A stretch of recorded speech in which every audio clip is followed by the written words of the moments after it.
Hey guys and welcome back to Best Car Picks. കുറച്ച് കാലമായിട്ട് നമ്മുടെ നിസാൻ ഇപ്പോൾ ടെക്ടോണിൻ്റെ ലോഞ്ച് ഇങ്ങനെ പോസ്റ്റ്പോൺ ചെയ്ത് പോകുന്നതാണ് നമ്മൾ കണ്ടിട്ടുള്ളത്.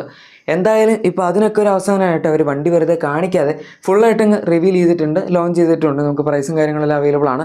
ഇൻഫാക്ട് ഇതിൻ്റെ എല്ലാ വേരിയൻസിൻ്റെ പ്രൈസ് എങ്ങനെയാണ്, ഓരോ വേരിയൻസിന് എന്തൊക്കെയാണ് കിട്ടുന്നത്, അതുപോലെ ഇതിൻ്റെ നമുക്ക് പവർ ട്രെയിൻസ് എന്തൊക്കെയാണ് വരുന്നത്, ഡസ്റ്ററായിട്ട് എന്തൊക്കെ സിമിലാരിറ്റീസ് ആണുള്ളത്, എല്ലാ ഡീറ്റെയിൽസും ഇപ്പോൾ നമുക്കറിയാം. സോ നമുക്ക് എന്തൊക്കെയാണ് എന്ന് ഓരോന്നോരോന്നായിട്ട് നോക്കാം. ഡസ്റ്റർ വെച്ച് കമ്പയർ ചെയ്യുമ്പോൾ ഒരുപാട് സിമിലാരിറ്റീസ് വണ്ടിക്കുണ്ട്, കുറച്ചൊക്കെ വ്യത്യാസമുണ്ട്. അതിലിപ്പോൾ ഡിസൈൻ എടുക്കുകയാണെങ്കിൽ തന്നെ നമുക്ക് ഫ്രണ്ടിൽ അത്യാവശ്യം ഡിഫറൻസ് കാണാൻ പറ്റും. നിസാൻ ഇതിനെ ഒരു പെട്രോളിൻ്റെ ഡിസൈനായിട്ട് ഇൻസ്പയർ ചെയ്തിരിക്കുന്ന ഒരു ഡിസൈൻ എന്നുള്ള രീതിയിലാണ് വിളിക്കുന്നത്, ബേബി പെട്രോൾ എന്നൊക്കെ. എനിവേ ഇതിന് അണ്ടർപിന്നിങ്സ് ആയിട്ടും സംഭവങ്ങളായിട്ടൊരു ഒരു ബന്ധമില്ല, ജസ്റ്റ് ഡിസൈനിൽ മാത്രമേ ഉള്ളൂ. എന്തായാലും ഡസ്റ്റർ വെച്ച് കമ്പയർ ചെയ്യുമ്പോൾ എനിക്ക് പേഴ്സണലി ഇതിൻ്റെ ഡിസൈൻ കുറച്ചും കൂടെ അട്രാക്റ്റീവായിട്ട് തോന്നി. ഡസ്റ്റർ നമുക്ക് ഇച്ചിരി റഗഡ് ആയിട്ടുള്ള ഡിസൈൻ ആണെങ്കിൽ ഇത് കുറച്ചും കൂടെ ഒരു തിരി ബെറ്റർ എന്ന് എനിക്ക് പേഴ്സണലി തോന്നി, അത്രേ ഉള്ളൂ. നമുക്ക് സി ഷേപ്പ് DRLസും കാര്യങ്ങളൊക്കെ ഇതിനകത്ത് കിട്ടുന്നുണ്ട്. LED ഹെഡ് ലാംപ്സ് ഒക്കെ തന്നെയാണ് വരുന്നത്. നടുവിലൊരു കണക്റ്റഡ് ലൈറ്റ് ബാറും വരുന്നുണ്ട്, അത് ഡസ്റ്ററിലില്ല. പിന്നെ താഴത്ത് നമുക്ക് LED ഫോഗ് ലാംപ്സ് കിട്ടുന്നുണ്ട്. സിൽവർ ആക്സൻസ് നമുക്ക് താഴത്ത് ബമ്പറിൽ അവൈലബിൾ ആണ്. പിന്നെ ഒരു റെഡ് ആക്സെൻറ്റ് അവർ ഇതിൻ്റെ ഗ്രില്ലിൻ്റെ നടുവിലായിട്ട് നിസാൻ്റെ ലോഗോയുടെ ഇടയിൽ കൂടെ കൊടുത്തിട്ടുണ്ട്. സോ മൊത്തത്തിൽ കാണാൻ അത്യാവശ്യം രസമുണ്ട്. ഈ ഹുഡിൻ്റെ അകത്തുള്ള ഈ ടെക്ടോൺ എന്ന് പറഞ്ഞ വലിയ ബാഡ്ജിങ് ഫ്രണ്ടിൽ വരുന്ന കുറച്ച് പേർക്ക് ഇഷ്ടമാണ്. ഞാൻ കഴിഞ്ഞ പ്രാവശ്യം വീഡിയോയിൽ പറഞ്ഞിരുന്നു. എനിക്ക് പേഴ്സണലി അതിനോട് വലിയ താല്പര്യമില്ല. ഇത്രയാണ് നമുക്ക് ഫ്രണ്ടിൽ പറയാൻ പറ്റുന്നത്. ഇൻഫാക്ട് ഈ വണ്ടിയുടെ ഏറ്റവും മേജർ ആയിട്ടുള്ള ഡിസൈൻ ചേഞ്ച് വന്നിരിക്കുന്നത് ഫ്രണ്ടിൽ തന്നെയാണ്. സോ നിങ്ങൾക്ക് അത് ഇഷ്ടപ്പെട്ട് കഴിഞ്ഞാൽ തന്നെ വേണമെങ്കിൽ ഈ വണ്ടി ബാക്കി കൺസിഡർ ചെയ്യാവുന്നേ ഉള്ളൂ എന്ന് നമുക്ക് പറയാം. ഇനി അതല്ലാതെ ഡയമെൻഷൻസ് എടുക്കുകയാണെങ്കിൽ ഭയങ്കരമായിട്ടുള്ള വ്യത്യാസമൊന്നും വന്നിട്ടില്ല. ഓൾമോസ്റ്റ് രണ്ട് വണ്ടികളും സെയിം ആണ്. ഈ ലെങ്ത്തിൽ ചെറിയ വളരെ മിനിമൽ ആയിട്ടുള്ളൊരു വ്യത്യാസമൊന്നും മാറത്തേ ഉള്ളൂ. അതായത് ഈ വണ്ടി നമുക്ക് 4348 mm അടുത്താണ് ലെങ്ത് വരുന്നത്. വിഡ്ത്തൊക്കെ ഓൾമോസ്റ്റ് സെയിം ആണ്, 1.8 മീറ്റേഴ്സിന് മുകളിലായിട്ടാണ് വരുന്നത്. വീൽ ബേസിന് 2600 മീറ്റേഴ്സിന് മുകളിലായിട്ട് വരുന്നുണ്ട്. അതിന് ഹൈറ്റ് 1674 mm ആണ്. പിന്നെ വീൽ ബേസ്, അങ്ങനെ മൊത്തത്തിൽ എല്ലാ സാധനങ്ങളും എടുക്കുകയാണെങ്കിൽ വളരെ സിമിലർ ആയിട്ടുള്ള ഡയമെൻഷൻസ് തന്നെയാണ് കൊടുത്തിരിക്കുന്നത്. ഈ ചെറിയ ഓവർഹാങ്സ് അവിടെ ഇവിടെയൊക്കെ വരുന്ന ഡിഫറൻസിലുള്ള ചേഞ്ചേ ഉള്ളൂ. ഇനി അതല്ല നമ്മൾ സൈഡ് പ്രൊഫൈലിൽ ഇതിൻ്റെ അലോയ്സ് ഒക്കെ എടുക്കുകയാണെങ്കിൽ പോലും 18 ഇഞ്ച് അലോയ് വീൽസ് തന്നെയാണ് നമുക്ക് രണ്ട് വണ്ടികളുടെ മാക്സിമം സൈസ് കിട്ടുന്നത്. ഇതിനകത്ത് പക്ഷേ വീൽസിൻ്റെ ഡിസൈനിൽ വ്യത്യാസമുണ്ട്. ഇത് കുറച്ചധികം സ്പോക്ക് കൊണ്ട് നിറച്ചിരിക്കുന്ന പോലെ ഉണ്ട്, പക്ഷേ വളരെ ബോറാണ് എന്നൊന്നും ഞാൻ പറയില്ല. ഡസ്റ്റർ നമുക്ക് കുറച്ചുകൂടി ഡിഫറൻ്റ് ആയിട്ടുള്ള ഒരു സെറ്റ് ഓഫ് അലോയ്സിൻ്റെ ഡിസൈൻ ഉണ്ട് എന്നേ ഉള്ളൂ. പിന്നെ നമ്മുടെ മറ്റേ സംഭവം, അതായത് ഡോർ ഹാൻഡിൽസിൻ്റെ പ്ലേസ്മെൻറ്റ് സാധനങ്ങളെല്ലാം സെയിം ആണ്. അതുപോലെ നമുക്ക് ഡസ്റ്ററിൻ്റെ സൈഡിൽ ഐക്കോണിക് എന്ന് പറഞ്ഞൊരു ബാഡ്ജ്, റെനോയുടെ ബാഡ്ജ്, അതൊക്കെ വരുന്ന സ്ഥലത്ത് ഇവിടെ വേറൊരു ഡിസൈൻ എലമെൻറ്റ് പോലെയാണ് ഇവർ കൊടുത്തിരിക്കുന്നത്. അതിൻ്റെ അകത്ത് ഈ വണ്ടിക്ക് രണ്ട് പേരുകളാണ് അവർ എഞ്ചിന് കൊടുത്തിരിക്കുന്നത്. ടോർക്കിൻ്റെ ബേസിസിലാണ്. ഡസ്റ്ററിലെ പവറിൻ്റെ ബേസിസിലായിരുന്നു അവർ എഞ്ചിൻ്റെ ഇത് കൊടുത്തിരുന്നത്. എന്തായാലും ആ ഒരു ബാഡ്ജിങ് ഒക്കെ നമുക്ക് സൈഡിൽ ഇതിനകത്ത് കിട്ടും. ഇനിയിപ്പോൾ അതല്ലാതെ റിയർ പ്രൊഫൈൽ എടുക്കുകയാണെങ്കിലും വളരെ സിമിലർ ആയിട്ടുള്ള ഡിസൈനാണ്. അതിൻ്റെ ടെയിൽ ലാംപ്സിൻ്റെ സാധനങ്ങളിലെല്ലാം കട്ടൗട്ട് എന്നൊക്കെ പറഞ്ഞ് എക്സാക്ട്ലി സെയിം ആണ്.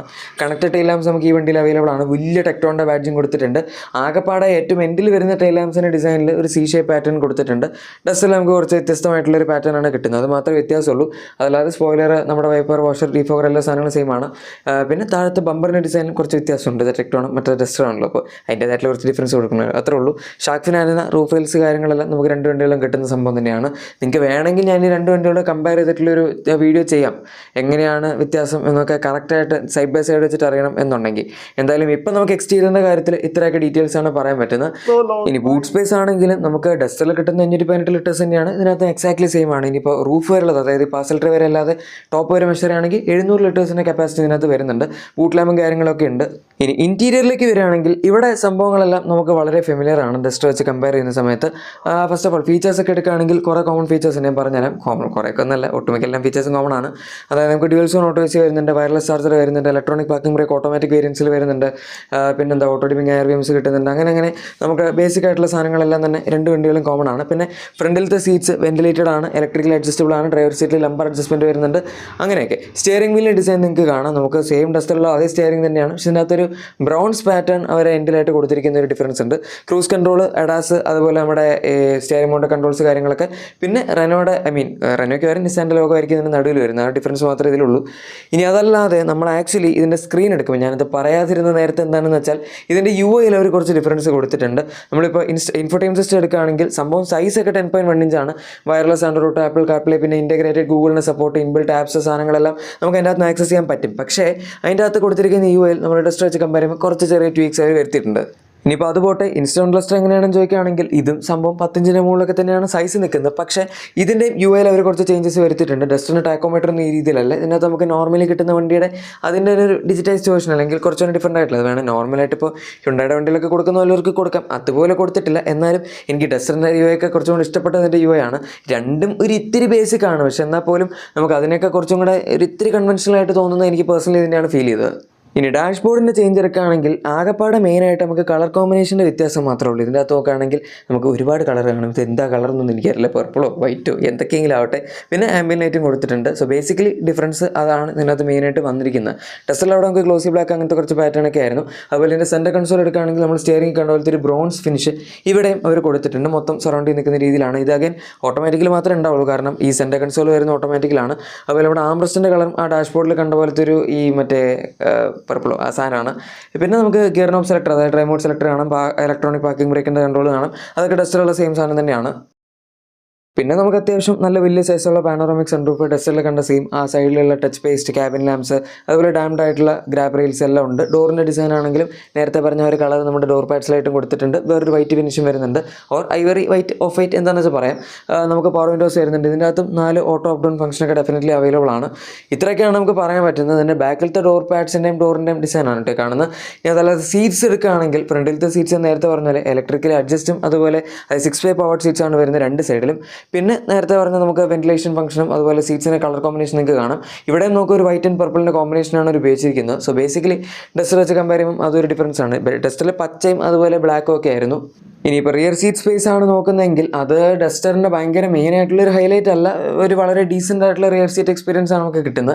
സംഭവം എല്ലാ സാധനങ്ങളും ഉണ്ട്. റിയർ സീറ്റ് ആംറസ്റ്റ് ആയിക്കോട്ടെ, നമ്മുടെ 3 അഡ്ജസ്റ്റബിൾ ഹെഡ് റെസ്റ്റുകൾ, 3-point സീറ്റ് ബെൽറ്റ്സ്, ബാക്കിൽ AC യൂണിറ്റ്സ്, ചാർജിങ് പോയിന്റ്സ്, അങ്ങനത്തെ സാധനങ്ങളൊക്കെ ഉണ്ട്. പക്ഷേ സ്പേസ് ഒരു ഇത്തിരി കുറവായിട്ട് ചിലപ്പോൾ നിങ്ങൾക്ക് ഫീൽ ചെയ്യും, പ്രത്യേകിച്ച് ഈ സെഗ്മെൻറ്റിലുള്ള ബാക്കി വണ്ടികൾ വെച്ച് കമ്പയർ ചെയ്യുമ്പോൾ. ഇരിക്കാൻ പറ്റില്ല എന്നൊന്നല്ല, ഇരിക്കാനൊക്കെ പറ്റും, പക്ഷേ ഭയങ്കര വിശാലമായിട്ടൊന്നും ഇരിക്കാൻ പറ്റില്ല. ഇനി ഇത്രയൊക്കെ പറഞ്ഞ സ്ഥിതിക്ക് നമുക്കിതിൻ്റെ എഞ്ചിൻ ഓപ്ഷൻസ്, ഹൈബ്രിഡ്, അതിനെ പറ്റിയൊക്കെ സംസാരിക്കാം. ഫസ്റ്റ് ഓഫ് ഓൾ നമുക്ക് ഇപ്പോൾ ഇറങ്ങിയിരിക്കുന്ന 2 എഞ്ചിൻസ് മാത്രമേ ഉള്ളൂ. 1 ലിറ്റർ ടർബോ പെട്രോളും അതുപോലെ നമ്മുടെ 1.3 ലിറ്റർ ടർബോ പെട്രോളും.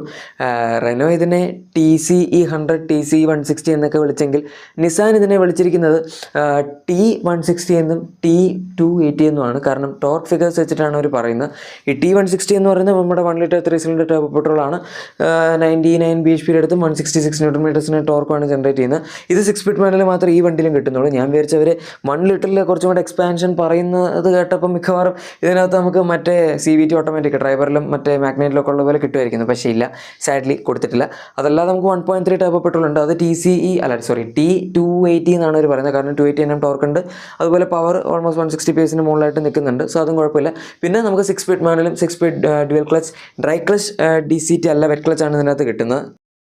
ഇനി ഇത്രയൊക്കെ പറഞ്ഞത് ജസ്റ്റ് ഇതിൻ്റെ പ്രൈസ് പറയാനാണ്. ഏതായാലും ഡസ്റ്റർ വെച്ച് കമ്പയർ ചെയ്യുമ്പോൾ നല്ല കിടിലനായിട്ടുള്ള ഒരു പ്രൈസിങ്ങിലാണ് ഒരു വണ്ടി ഇറക്കിയിരിക്കുന്നത്. നമുക്ക് ബേസ് മോഡൽ സ്റ്റാർട്ട് ചെയ്യുന്ന 10.49 lakhsലാണ്. ഡസ്റ്ററിനാകപ്പാടെ ബേസ് 3 വേരിയൻസ് മാത്രമേ ഈ നമ്മുടെ 1 ലിറ്റർ ടർബോ പെട്രോൾ കിട്ടുന്നുള്ളൂ. അതവർ ഇപ്പോഴാണ് ഇറക്കി തുടങ്ങിയത്. ഇതിനകത്ത് പക്ഷേ ഒരുപാട് വേരിയൻസിൽ 1 ലിറ്റർ അവർ കൊടുത്തിട്ടുണ്ട്. ഈ T160 എന്ന് കാണുന്ന എല്ലാം 1 ലിറ്റർ ആണ്. അതായത് ഇതിൻ്റെ ബേസ് മോഡലെ വിഷ്യ മുതൽ വിഷ്യ പ്ലസ് ആയിക്കോട്ടെ, എക്സെൻ്റ് ആയിക്കോട്ടെ, ഇൻകണക്റ്റ് ആയിക്കോട്ടെ, അതുപോലെ ടെക്ന പ്ലസ് ആണ് ഏറ്റവും ടോപ്പ് എൻഡ്, അതിന് മുകളിലേക്കൊന്നുമില്ല. അതായത് ടോപ്പ് എൻഡ് മുതൽ ബേസ് വേരിയൻറ്റ് വരെ നമുക്ക് ഇതിൻ്റെ അകത്ത് 160 Nm ടോർക്കും 100 PS നമ്മുടെ 1 ലിറ്റർ എഞ്ചിൻ ബേസിക്കലി അവൈലബിൾ ആണ്. സോ 10.49 lakhs സ്റ്റാർട്ട് ചെയ്തിട്ട് മാനുവൽ ആയതുകൊണ്ട് മാക്സിമം 16.49 lakhs വരെയാണ് അതിൻ്റെ പ്രൈസ് പോകുന്നത്. സോ അത് ഓക്കെ. ഇനി നമുക്ക് വരുന്നത് ഇതിൻ്റെ 1.3 ടർബോ ആണ്. അത് 14.99 lakhs എൻ കണക്ട്, അതായത് ഇതിൻ്റെ മിഡിൽ വേരിയൻ്റ് മുതലാണ് സ്റ്റാർട്ട് ചെയ്യുന്നത്. ഡസ്റ്ററിൽ പക്ഷേ നമുക്ക് എൻ്റെ ഓർമ്മ ശരിയാണ് സെക്കൻഡ് ബേസ് മുതൽ അവർ ടർബോ പെട്രോൾ കൊടുക്കുന്നുണ്ടായിരുന്നു. കാരണം അതിൽ അവർ കൂടുതലും പുഷ് ചെയ്തിരുന്നത് നമ്മുടെ ഈ ടർബോ പെട്രോൾ 1.3 ആണ്.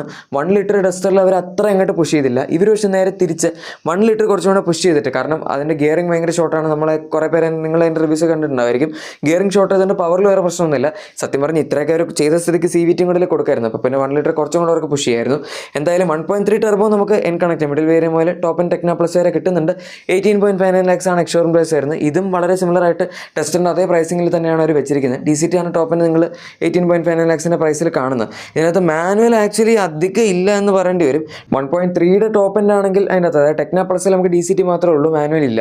സോ ഇത്രയൊക്കെയാണ് ഇതിൻ്റെ പ്രൈസിങ്. ഇനി വേറൊരു കാര്യം കൂടെ പറയുന്നത്, ഇതിൻ്റെ അകത്ത് ഒരു ഹൈബ്രിഡ് ഫ്യൂച്ചറിലും ഓഫർ ചെയ്യുന്നതായിരിക്കില്ല. അത് റെനോയ്ക്ക് ഡസ്റ്ററിന് എക്സ്ക്ലൂസീവ് ആയിട്ട് ഈ സെഗ്മെൻറ്റിൽ എന്തെങ്കിലും എക്സ്ക്ലൂസീവ് ആയിട്ട് ഓരോ വണ്ടികൾക്ക് വേണമല്ലോ. ആൻഡ് ബേസിക്കലി ഇത് നമ്മുടെ ഡാഷയുടെ വണ്ടി റെനോ എടുത്ത് ഇവിടെ ഇറക്കുന്നു, കുറച്ച് ഇന്ത്യക്ക് വേണ്ടി മോഡിഫൈ ചെയ്ത് അത് അതുപോലെ തന്നെ നിസാൻ എടുത്ത് ഫ്രണ്ടൊക്കെ ഒന്ന് മാറ്റി വീണ്ടും റിവൈഡ് ചേർക്കുന്നതാണ് സംഭവിക്കുന്നത്. അതുകൊണ്ട് ഡസ്റ്റർ അവർക്ക് എക്സ്ക്ലൂസീവ് ആയിട്ട് വേണം, അതായത് ഹൈബ്രിഡ് അവർക്ക് എക്സ്ക്ലൂസീവ് ആയിട്ട് വേണമെന്ന് റെനോ പറഞ്ഞിട്ടുണ്ട്. നിസാൻ ഇത് കിട്ടില്ല. അതിന് വരെയാണ് 1 ലിറ്റർ എഞ്ചിനിൽ നിസാൻ കൂടുതൽ ഫോക്കസ് ചെയ്യുന്നത്. ഈ വണ്ടിയുടെ ബുക്കിംഗ് ഒക്കെ അവരിപ്പോൾ സ്റ്റാർട്ട് ചെയ്തിട്ടുണ്ട്. 11,000 രൂപയ്ക്ക് ബുക്ക് ചെയ്യാം. ഡെലിവറി കൊടുത്തു തുടങ്ങാൻ പോകുന്ന ഈ വരുന്ന ജൂലൈ 20 മുതലായിരിക്കും. എന്തായാലും നിങ്ങൾക്ക് എന്താണ് ഈ വണ്ടിയെ പറ്റി പറയേണ്ടതെന്ന് ഉറപ്പായിട്ടും കമൻസിൽ പറഞ്ഞേക്കാം. പിന്നെ നിങ്ങളുടെ എക്സിസ്റ്റിംഗ് വാഹനത്തിന് എന്തെങ്കിലും ആക്സസറീസോ ക്ലീൻ പ്രൊഡക്ട്സ് ഒക്കെ ആണെങ്കിൽ തീർച്ചയായും നമ്മൾ ഡിസ്ക്രിപ്ഷനിലെ പ്രൊഡക്ട്സ് ഒക്കെ ചെക്കൗട്ട് ചെയ്തേക്കാം. വീഡിയോ ഇഷ്ടപ്പെട്ടെങ്കിൽ തീർച്ചയായും ലൈക്ക് ആൻഡ് സബ്സ്ക്രൈബ് ഷെയർ ഒക്കെ ചെയ്ത് നമ്മൾ സപ്പോർട്ട് ചെയ്യാൻ മറക്കണ്ട. നമുക്ക് മറ്റൊരു വീഡിയോയിൽ കാണാം. അതുവരെ thank you for watching my video and good bye.